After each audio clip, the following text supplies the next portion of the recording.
to that point of relationships and friendships, I'm very curious to know your top 2 or 3 like bromances, like friends, duos, like D'Amico and Blair type shit, SpongeBob and Patrick, ride or die type Oh, okay. shit. Yeah. Master, like off the top of the head as well. Mike and Marcus from Bad Boys would be one, just because they are insane, Ooh, like, and they fucking badasses. that's a good That's one. tough. That's a damn good one. Yeah, that's a tough one, bro. They're hard. Pause. Um, what was it? Just like a one and a two for real. Shit, I mean, to throw Will back in there, Will and Jazzy Jeff, like I guess like IRL and on the TV show, like Yeah. his homeboy coming out from Philly to make sure he's straight the entire time. Dude, it's like a trio, but I have to say it like this. I would have to say Nick Miller and Schmidt, and then Nick Miller and That's one. Winston. Yeah. You Yeah. know, like Yeah. That's the one way A, that one B yeah, one type A, shit. one B type shit. Yeah. That's how I would round it off. Just because like they're like the relationships that Nick is able to have with both of them separately. Hmm. Like kind of he's the anchor for both of them.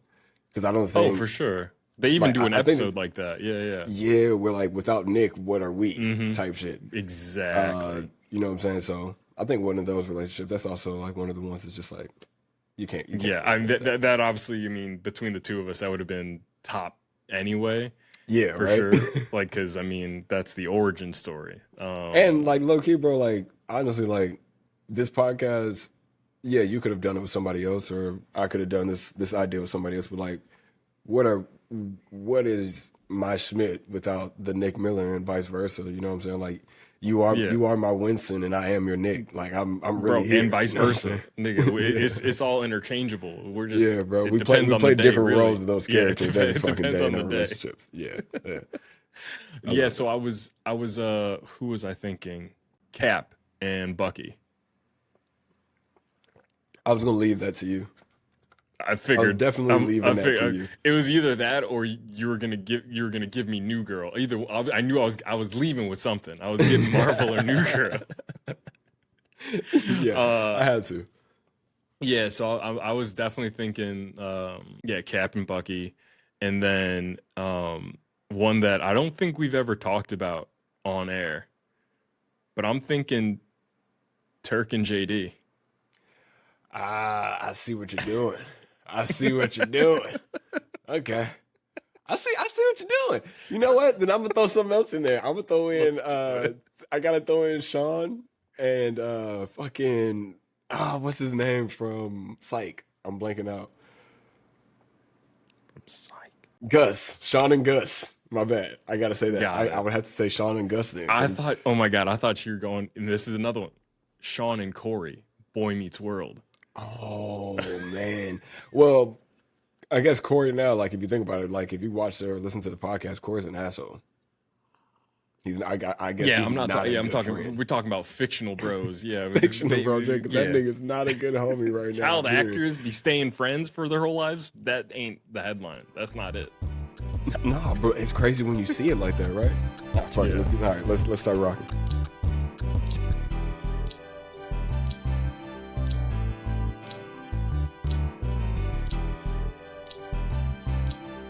Welcome back to another episode of Follow Time with D'Amico and Blair, a podcast where we talk about balancing fatherhood, relationships, careers, and passions. I'm D'Amico, resident dad to that wackadoo toddler who I think I need to change her intro for. I'm not, because she's not a toddler anymore. So I gotta workshop an She's a idea on, tweener. yeah, I don't know. I gotta think about it, but that's where we're at Yeah. right now. She is her own entity. Yeah. Exactly. And I'm your player partner, host of the Motion Country Cousin Blair, aka Sir Winnie, father to the 9-year-old who's actually doing a 4.0 again. And I hate to keep being braggadocious, but right before spring break, they are killing it, talking about gravity and all that shit. So watch out. We got a new leader in the clubhouse. Leader in the clubhouse. I love Yes, it. Love it. Love it. Well, yeah, I mean, you kind of heard it a little bit. We're talking Turk and JD. We're talking Scrubs. So I actually got a clip lined up because I mean, that's a whole roster of, They got in some my heat. opinion, forgotten fictional fathers. They got some heat. Listen, newbie, having a kid changes the way you think about everything. Hell yeah, it does. Before Izzy was born, if I saw a half-eaten meatball sub in the trash, you better believe I would dust that bad boy off and go to town on it. But now, I'm not risking my health eating trash food. I mean, unless it's a corn dog. Thank God you procreated. Newbie, the point is, when that kid comes, you'll start seeing the world a whole lot differently. I mean, I honestly think like that's the setup for this show. Like literally day one dad advice, that's what you're saying. It changes. Accept it. Like your whole life will change. There's no reason to be thinking like, oh, I'm gonna hold on to the me that once was, or even like right now for me, like there's no going back to the version of myself before Mayari. There's no way. That version can't exist. I have to grow into this version of myself right now as a dad, you know? And I would say that to any new dad is let fatherhood change you. Like that's the point. Yeah, it's supposed to. I guess like there's a group of motherfuckers who it doesn't hit. That's a sacrifice of all parents. Parenthood is like vastly unknown, and anyone who wants to write a book about it, anybody who wants to tell you that they have advice, even like what we're saying is very broad strokes. None of this shit is we know for sure that you gotta be able to. No, bro, like you just gotta do it the way it comes to you. What's working for me works for me and my Man, kid. yes. Mm-hmm. Yeah. Like What I'm happened- talking yeah. to you, and I'm just getting like, all right, I saw you hit your tee shot into the trees. Now, did you hit all of that, or did you catch it a little thin? All right, like tell me how that setup is. That's what when I'm asking you questions about like Poppy, I'm like, all right, just give me a roadmap, a little bit of what you experienced. I know it's going to be different for me because we different. With our kids are different. And so, but to have that sense of community, like we were talking about earlier, to lean on is helpful. But at the end of the day, like, nigga, that your kid is an individual.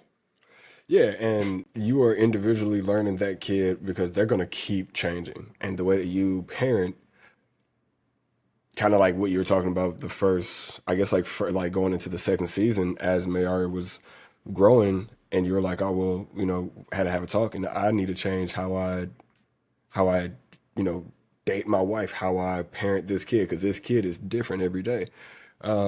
It really is, man. It goes down to your parenting styles can sometimes get stagnant because what has worked for a little bit. And that person is going to change. That person that you look at, that little version of you is going to start turning into a little version of them. And at that point, you really are lost in the sauce if you don't know how to adapt and change. It's kind of just like, bro, you got to just sometimes shut up and just listen. Like, especially as you get older with your kid. And that's the advice that I've been hearing from a lot of parents. It's like just sometimes though, like you think you know the answer for your daughter. Well, you just got to just shut up and listen because she's going to tell you everything you need to know.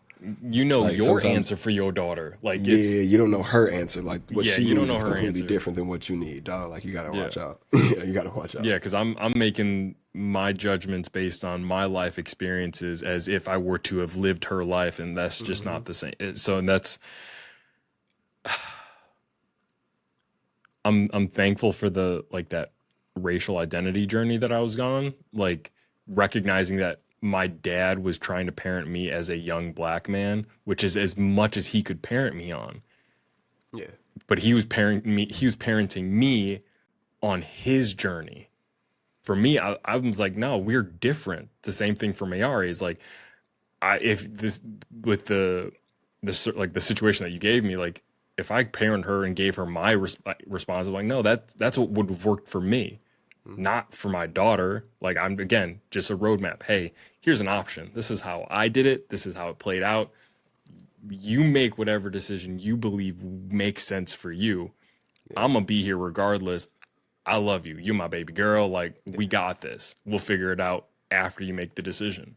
There's that ability to grow with your child. And we always talk about that. And I think that's probably a great sign. I would consider that a great sign of a parent, is a parent that is able to grow and grow gracefully into the different stages of the relationships. Because we're all doing this for the first time. Yeah. That's At the every grace you have to stage, give yourself. at every stage. Every single stage. You got to be able to give them that. Let me just pause here real quick and thank you for watching the show. We seriously appreciate it. Whether you are family, friend, or newcomer, we genuinely appreciate you spending some time with Father Time. If you like what you're seeing so far, please like, share, comment, subscribe, all that good stuff. We're having fun doing this and we want you to be a part of it. Be sure to stick around. I think we're gonna start talking about some guilty pleasure songs, and I promise you, you will be surprised by my picks as well as Blair's. But I'll let you get to it. Peace. We wanted to talk about music. It's something that we all enjoy. It's something that I know D'Amico's been on a lot. I've been on a lot in our workout journeys. We both, again, have races coming up. Yours a bit here soon. I think, actually, by the time this episode is out, the race I would have ran. Yeah, I would have ran. So we'll put some results and pictures. We'll throw some pictures and some results in here. Yeah. But during that workout phase, like, sometimes you need a little bit of music, something to like push and power you through. But this question is not what music is like your workout or your everyday go-to, or like that average, Saturday morning joint. I want to know what's music that when you got your iPad or your, oh my God, I sound old. When you're playing music in your car or you at work or whatever, and your music is on shuffle, what is, like, let's just say like 3 songs or 3 artists that are people who are like, damn, what the fuck is that? Why is that? Why is that? Yeah, why? Who? What? Why? And in the comment section, and if for the people who are watching and listening over on all your beautiful stages, you can put that in right now as well. Put that in the comment section or in the video. We would love to know what's an artist that when your friends hear you say you listen to them, they all give you the what is that face. So D, what is yours? Give you that what is that face? Oh my God. All right, so right off rip, I mean, yeah, I'm almost too embarrassed to say it now. Like, I've never put my name out there associated to this artist or this never group. Stamped it. Nah, I ain't never stamped it. You said a group. Oh shit, hold on. Yeah. Hold on. Oh shit, hold on. What we got? Oh shit, this is hella embarrassing. I don't know why, but shout out our folks across the pond. BB Mac in the early 2000s. That was that UK boy band that they killed it. They killed it. Yeah. They didn't really scare NSYNC or Backstreet Boys, but like they let us know folks in the UK were working. Yeah. See, that's so for you, that's like me saying to people that I liked Digimon over Pokemon. Like, if you say that, that's kind of weird to a lot of people. I used to fuck with Digimon heavy. So that's not weird to me, because my brother was that way. Yeah. And y'all, like 2 years younger. Like, yeah, like he was a Digimon dude, and I remember watching that with him on Saturday mornings. It felt like Digimon had a little bit more action. Like things were just a little bit more action. Movement. Yeah. And you wouldn't capture nobody. They chose them. Yeah. You know what I'm saying? Yeah. We can get into that later on. What's another one? So, BB Mac, what else you got? I mean, it's going to be in that boy band realm. We going Four Town. A Fictional. What the fuck is that? Exactly. It's the one from Red Panda, Turning Red. I said Red Panda because that's what Mayari says. She's like, Red Panda. I want to watch Red Panda. Turning Red. I love that movie. I forgot that's one of the forgotten fictional fathers that we had too. Yeah, exactly. Yeah, I think, anytime those pop up on the playlist, I'm like, they're bangers, especially Four Town. Four Town. They got some heaters. But that is the one where people give me the side eye, like, I'm like, bro, I'm a kid of the late 80s, early 90s. Like, I like boy bands. Boy bands, pop music, 90s pop. I mean, it was I ain't gonna lie, yeah. I don't know. All right, so give me your list. I have a follow-up question to go back to that topic. That was only two. You one more. That's all I got. I mean, Okay. Throw 'Cause I think throw in some Justin Bieber, but I'm like he's kind of back now. Like, but I'm talking like early Justin. Like that's probably for sure, like something that Kid you would hear. Justin. Kid Justin, yeah. So mine is going to be Brown Bird, which is Okay. like a folk band specifically based out of the Pacific Northwest. Bro, when I tell you I love their music. But if it ever comes on in my car and somebody's in there, I do skip it because like that's more of like a me cleaning up, It's a you thing. playing golf thing. You know what I'm saying? Like I'm drinking whiskey by myself, playing video Sure. games with the glasses on, playing a little Sure. bit of that. The other band would be anything that Chris Steele is in or Chris Steele. But I really love Punch Brothers. That's another band or like another like folk bandish, and it's kind of weird because anytime I hear like a banjo, I just think of like Whistling Dixie and like slavery. But for some reason, he doesn't make me think of that because he's like singing sea shanties and shit. So it's Gotcha. kind of cool. And I think my third one is going to be, I think I said like the Black Keys last time, so I'm going to say Mumford and Sons this time. I Okay. know they're like a bit more poppy, so like the earlier Mumford and Sons is shit that I fucked with big time, like Roll Away Your Stone, Broken Crown.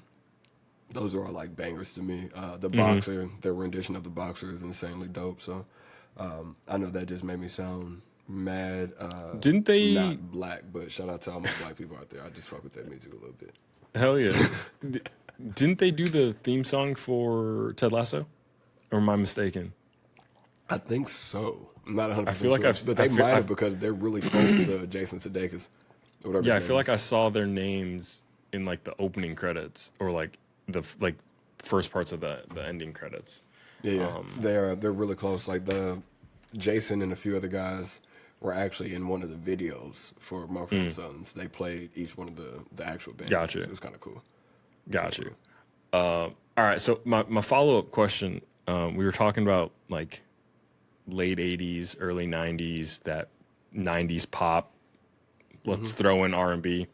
If you had to like, is that? I mean, obviously, I think I know the answer, but like, if you had to pick, is it that generation of music or that era of music, or is it that like 2010s, 2016 pocket of music? If you had to pick one over the other. Oh man, that kind of sucks. Cause like the honest answer is like neither of them. It would be like the mid 2000s to like 2009, 2010. Like that's the music that I fucked with big time. So like 2005 to 2010 is that pocket of music that you're that's got what you. I like. What I would really rock with. But Got you.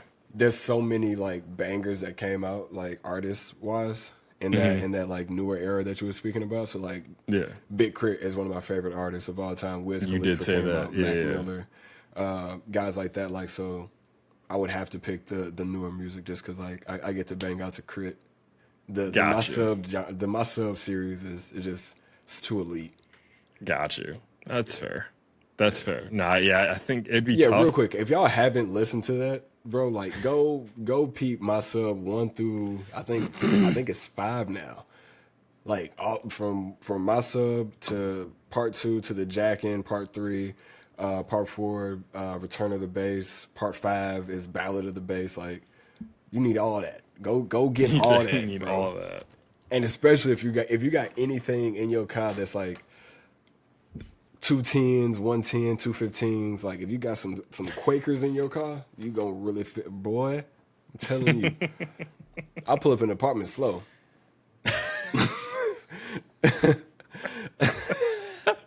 You gonna hear me.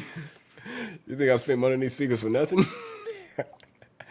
I haven't been in someone's car that has spent money on speakers since 2013, 2014. And that was a vibe though. Like when you just like, oh, we're going for a drive to just go listen to to music.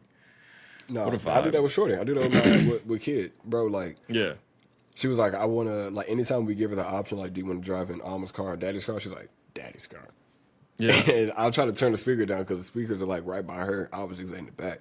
And she's like, can you do the thing? Do it. You know, like, you want Yeah. the speakers on? She's like, all right, I'm Fucking raising around me. getting CTE and shit. Hey,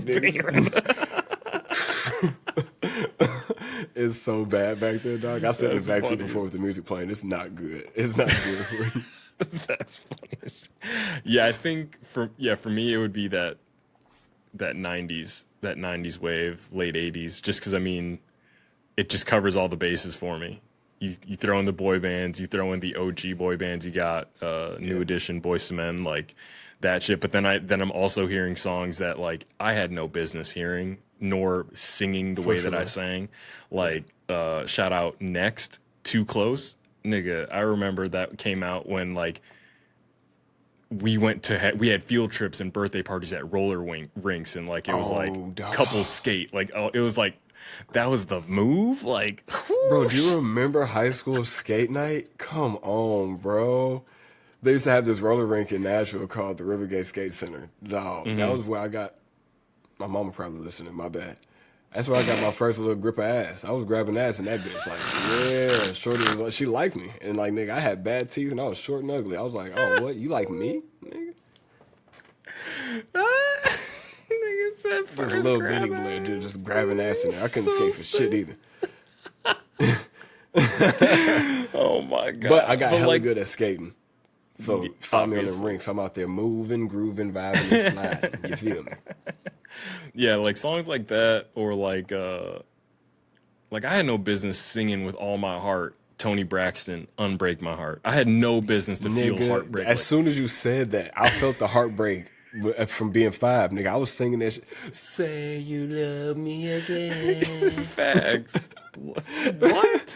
I remember. Look, bro, I'm gonna paint you that part. Nigga, My bad for the listeners. My fault, y'all. I'm gonna paint you a picture. Like, I think it was like the first time I really ever felt like real heartbreak. And nigga, all right, 2008, Monmouth University in the dorm. Like, it's like a Friday night or Thursday night or whatever. Everyone else is going out drinking. I'm over here playing that song on my laptop on the iTunes with the Ripple like screensaver. Oh, yes. That move to the music. Yeah. Yes. And I'm playing Unbreak My Heart on fucking repeat, and my roommate comes in like, nigga, you okay? Like, No, I'm not. I'm not okay. I'm not okay. I'm not okay that I'm not okay. Just shut the door. right? Like, why'd you come in here? Like, bro, you knew the vibe. You know what happened. No, yeah. Oh, man. I ain't gonna lie to you, bro. What year was it? I was at Neely's Bend Middle School in Nashville, for like 1 year, 2 years, because I started dating this girl named Courtney, and then I didn't know how. I think I told the story before. I didn't know how relationships worked, because like my mom wouldn't let me use no phone and shit. Like I was. That was the no-go to her. I was like, what, 12, 13 years old? No, you're not using no phone, nigga. So one night, I started using the phone, but this was like right before school started, so I called the radio station in Hendersonville, 107.5 The River. Nigga, I called that place, and I was like, y'all want to play this song for my girl, Courtney? I can't wait to see her at school next week. Nigga, when I got to school, she was like, what do you mean we're together? I'm not your girlfriend. You have not called me all summer, nigga. What are you talking about? And I was just sitting there again, just a little short nigga, like, okay. Didn't know what to do, nigga. I was in the bathroom and crying for 2 periods, nigga. I cried in that bathroom for shit show. I wanted my sister to beat her up, but my sister ain't go to that school yet. But yeah, That's I was crazy. sad as a bitch, nigga. Sad enough. That's my first fucking dealing with heartbreak. I was like, hold on, what do you mean I had to call you, bitch? I didn't know this. No one I didn't know told the me. rules. No one told me. That's crazy. What a trip. Yeah, I just remember, those skating rink vibes. Yeah, I had no business listening to Boyz II Men, but I did. You know, like really seriously though, like at that age, like I was just too young to be singing any song that said Poison "I'll should make not have love been. to you." Yeah. I'll make love to Yeah. you. I'm over here Poison. singing on bended knee, like I really been through some shit. See, that's why I would have to do like the 2004 through like or 2000s to 2005s because like Jagged Edge R&B nigga like mine as well nigga like that was what he said to a girl in the song and I remember being like yeah, that's but then a also banger. you throw in 112 and nigga got peaches and cream. I was singing that shit Or religiously in the everywhere. You remember backseat the of the music video Bonneville. for Everywhere? Oh yeah. Oh my God. No. love you in the shower. Yeah, Nigga. that part. Even D'Angelo's video. Who let this nigga get naked in front of a black screen? God rest his soul. But who did that? You know what I mean? Like this was shit that we experienced. That's why y'all, this new generation of. Let me stop. Boy, I'm like, man, these wenches don't know. We've lived a life. I am boring, bitch. Like, why don't you go out? Because I went out when I was 13 in the back seat. Out. I used to go to skating rinks where they played Tootsie Roll. Nigga, I listened to Uncle Luke coming up. That is not the experiences a young man Babies should were have. made to percolator, okay? It's time for Babies the were- percolator. It's time for the percolator. What a Chicago vibe. Tootsie What Roll. a Yeah, Tootsie Roll, Butterfly, Percolator, fucking, what's the other song? Poison. It's a lot of shit that we should not have listened to. And then No. you bring in the No Limit Soldiers and Cash Money Records taking over for the 9-9, Bun B, 8 Ball, UGK. Also Should not things have I had been. no business thinking. Like that's really like you throw in 50, you throw in Wayne. Like what was his mixtape? I want to say his second one, the one with Sports Center on it. Like every other word is canon. Yeah, the Don Cannon series. Yeah, Weezy, that was Baby, like the Big first Daddy. ever mixtape I was given, and I was Bro, like, my- oh, "This is like My very Like- first tape that I ever got was a Lil Wayne tape, Yeah. 500 Degrees. No, The Block is Hot. That's the first tape I ever block got. is hot." Let me show you how old I am. I got a tape, nigga. We played that tape like it was nothing. Then Was that your first I got tape? First tape ever, dog. First tape ever was that. Then we got a Mystical album. I got the fucking Mystical? Mystical. Let me tell you something. And my mom, being the gangster that she is, this lady literally lets us buy it. We drive all the way up to Michigan with this album because we're not even listening to it, but we got our headphones and shit. So everybody got like a little Walkman. Mm-hmm. And as soon as my granny sees, my mom was like, "Listen to put their headphones on and press play. Listen to what they're listening to." And she let us buy the explicit version of these albums. My granny did not like that. We definitely did not get those Walkmans back. Not at all. Talk about nostalgia, but let's talk Bro. about nostalgia. Bringing up more nostalgia, we kind of touched on it with the Forgotten Fictional Father, but obviously we are going to be a little bit behind. But how are you feeling about the I guess the reworking of the new Scrub show, and what show would you want them to bring back that they haven't brought back? Because I got a few in mind for myself, and I know I'm just throwing you on the spot with that one, but that's one of the questions that I wrote down here on this beautiful notepad of mine. I've Gotcha. been taking notes. So You've been taking notes. what show, like, first of all, answer, how do you feel about the Scrubs episode? How are you fucking with that? And then what show from like our era, like the New Girl, the Psych, or even back in the day, even further, which one of those shows would you want them to bring back? Scrubs, the rebuild or the revival or the relaunch of it. I saw one headline, Millennial Cringe, but I was so okay with it. Like that first eagle that they do, like it made me feel all warm and fuzzy inside. But I'm like, bro, we're all closer to 40 than we were in the past, and they're older than us. And I was like, I felt my back get tight. So like, I felt a literal cringe. Like, oh damn, like my back hurts. But I think they did a great job. I think I'm interested to see the number of cameos that they have, because like that's why I'm watching. Yes, I'm interested to the new story of these interns, but I'm really trying to see who's coming back, who's dropping bars, and like who's making, like, am I watching for the callbacks for like what Nurse Laverne, like she was a major character. I'm looking at those types of things.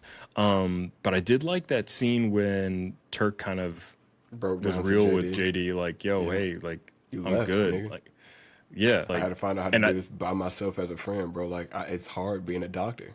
It's not yeah, as easy or as cool as we thought, and that's what got me.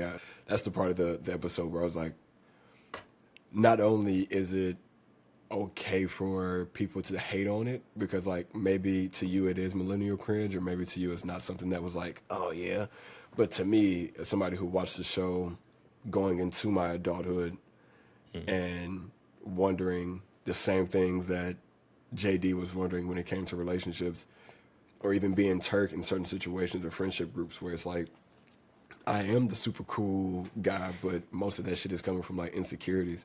And there's like something or someone that brings me like the real me out. You know what I mean? Like, so there's moments in time where like watching all those, like all the things in those shows that I'm like, I can't wait to see what they actually do.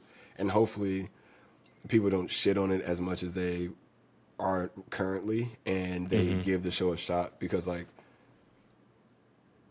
people right now, like, we need to get back to a time where we can just laugh. Like, there's too many seasons of Grey's Anatomy where the world comes to an end in Seattle only.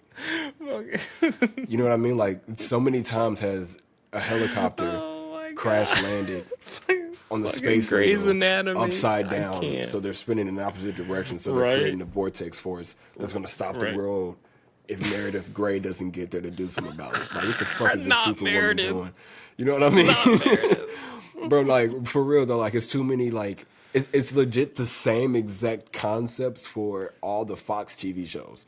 911 with- yeah, Angela 911 Bassett. LA, I'm like, 911 Nashville, 911 Austin, 911 California. Like, how is the world going to shit that bad in the handbasket? Why can't we showcase that there is a little bit of ha-ha in the world?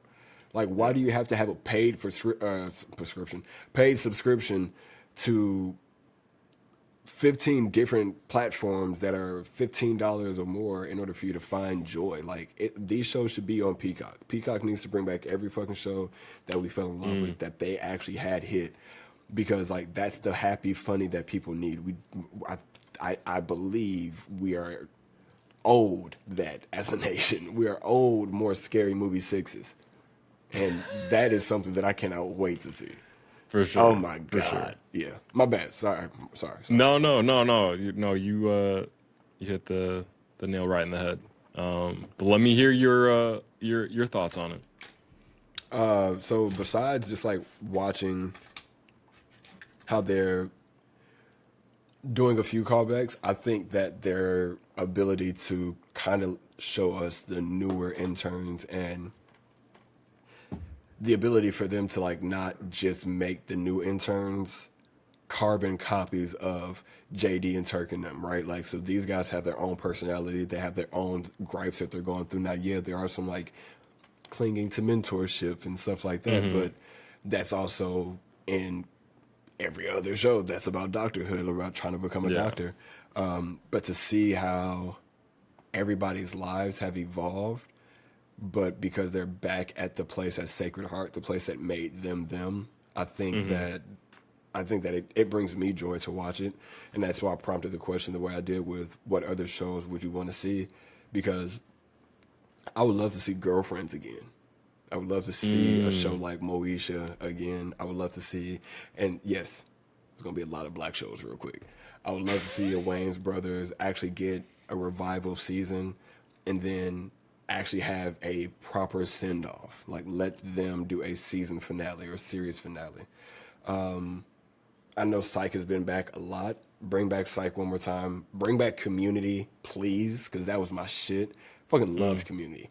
Yeah, those like shows like that, I would love to see those again, just because those shows had that like jovial humor where, like, yes, it's poking fun at things, but it's not hurting your feelings while doing so. It's making you kind of laugh a lot about like who you are a little bit. And again, that's why I hope Scary Movie 6 delivers on the way that the trailer did, because I do think that we are in need of a huge laugh at ourselves and a reset as a people. So yeah, I mean, off rip, I don't know. It's hard for me because like I've accepted that those shows are over. So like when I think of like revivals, I think of like when it misses, I think of how they did the Fresh Prince, like Bel-Air. Like I don't want to say it was a miss, but it just wasn't what you were hoping to get out of it. Because again, you wanted the jovial laughter of a Will Smith and that cast, like, but you didn't get that. You got a drama where Uncle Phil looked more like Morris Chestnut than Uncle Phil, you know, like exactly. Like it was just different. I'm just supposed to be real, right? Like You are crazy. That's a fact, though. You're right. You're not lying. wrong? You're not lying. You're not lying. Right. You're not lying. Yeah. But like, yeah, I think getting one more season, maybe a special for New Girl would be dope. But also, like, I'm good with how it ended. You know, like it ended the way it was supposed to. Yeah, I think I had like a selfish attitude. I just want it again, just one more, just like right, a yeah, holiday like special or something. You know what is a show? There are two shows, both on HBO, that I think ended too soon. How to Make It in America. I think they only got 2 seasons. I really enjoyed that show. That's the one that had Kid Cudi in it, right?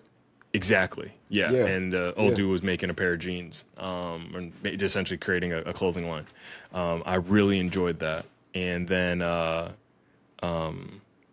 Lovecraft Country, also on HBO. Brother, Love And you Craft know Country me. was so fire. You don't know like me. scary shit. Why I don't watch like that? scary shit. Because I'm like, it was something I had to watch, you know? Like, I had to witness it. I'm gonna scare the shit out of me just thinking about it. But like those, what were they called? Like the twins. The twin, like, demons, but they weren't demons. But they came to old girl, like the daughter, they were like chasing her, like girls coming out of the Ring TV, like they look like minstrels, but like, oh my god, I want to say they were like jigaboos. I think that's what they were called.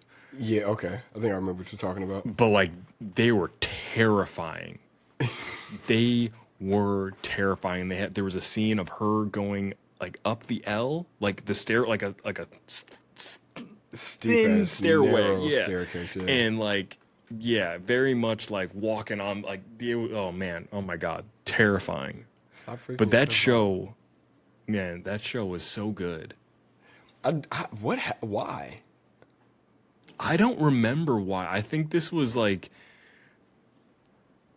people were either all in on like Black Lives Matter and DE&I, or they weren't. So like they throttled back. It was right around that time. I feel like that show came out 2020, 2021, like peak that time. So everything was very pointed to the racial tension that we were experiencing in the country. Because there was a scene that I remember talking to Kate. I was like, that's how I feel. And there was, I forget her name, but she was also in Sinners. And she played a character that essentially took a potion and then became a white man, I think was that scene. But it was like the scene overlapped with the murder of Emmett Till. And she like got mad at this lady. She's like, because that alien person was like, what do you want me to do about it? Like, do you want me to say sorry? She's like, no, I just want you to feel what I feel. And like when I think about like Ahmaud Arbery or George Floyd or any of the other senseless murders that have happened, like when you hear this hollow words of the white community or any other community that's not black, like, I don't really need your sorry. I want you to feel this feeling of fear or anxiety, or just like, is it safe for me to go to the grocery store? Because that was like, there was that mass shooting at the grocery store in Buffalo. Like, that was such a weird, crazy time. And I actually got in trouble at work for it because I couldn't take like 5 consecutive days off. Like, it was a bank mandate because I took too many mental health days that year because of how like it was just such a trying time of Still like is. feeling helpless, and I had to explain that to Jake. Like I'm like, yeah, like I feel like it's weird, like I don't feel comfortable going to the grocery store, which is why Kate goes to the grocery store, or we like live in a predominantly black neighborhood. Like these are all things that we're scared of, because at that time people were targeting black communities for those mass shootings. So I was like, yeah, we don't feel safe right now. Like this is fucking terrifying. Yeah, that was a crazy time, and especially a time I think where we needed a show like a Lovecraft Country that was able to do so in a very artistic way, shine light on what was going on in our country. I think that it's wild that we get 1,000 American Horror Stories that just like exploit a lot of the same factors that Lovecraft Country was doing, but you know, that's just my thing. Another show that I would like to have come back is Mindhunters on Netflix. You guys have so much to work. I know you probably don't like that. I got Kate so much. watches that shit. I'm like, she'll like, hey, Mindhunters. I was like, all right, see you later. Deuces. Yeah, it's so much. I love it so much, bro. And they left us with so much of a cliffhanger that just come back, finish it off, and then just kill everybody else. Who cares? So, could be chatting all night. I love you guys. But yeah, my brother and I got to get up out of here. So, for D'Amico and for myself, we love you all. Make sure you tell somebody you love them. Make sure you like, share, subscribe. Leave a comment below on what your favorite show is that you would like to come back. And what's that one artist that people just, what is that about you when they hear it? Yeah. All right. Or your Love you Heartbreak guys. song. Hey, yeah. Oh, yeah. Or that. Either one. All right, y'all. Love you. Peace. Jeez. Come and take a look behind the scenes. See who's been a father, superhero every day. I'm on the grind. I won't never ever take a day off. Everything I do is gonna pay off. Your little father time with me, with me, with me. You should try your little father time with me, with me, with me.